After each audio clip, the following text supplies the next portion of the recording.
When I was a 15-year-old teenager, I felt a great calling, a tugging at my heart, an overwhelming desire to preach the Word of God.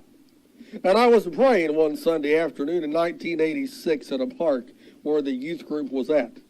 And I asked God clearly to reveal to me if He wanted me to preach His Word or not. And I randomly opened my Bible to Jeremiah chapter 1.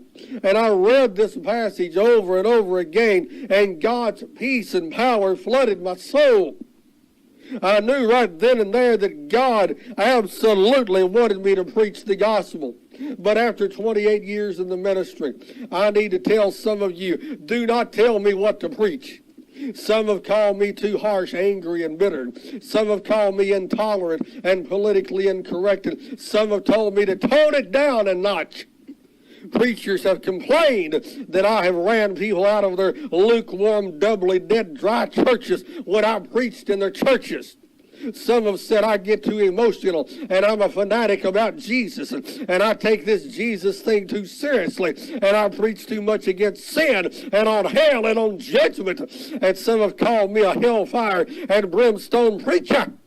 But let me tell you something. You are not God, and you're not the one that called me to preach, brother. You weren't there when God called me to preach in 1986. You weren't there when He said, go preach my word. You weren't there in 1986 when God told me to go preach the gospel.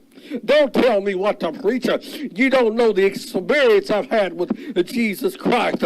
You don't know what I've been through to get where I am today. You don't know where I've been to arrive at my destination. You don't know what I've suffered to get to where I am today. You don't know what I've had to endure to get where I am today. You don't know the road Jesus and I have walked together. You don't know the journey that Jesus and I have walked together. Don't tell me what to preach. You haven't walked in my 8.5 shoes. You are not the one I answer to, and you're not the one to dictate to me what to preach. You're not the one I'm going to stand before when I die.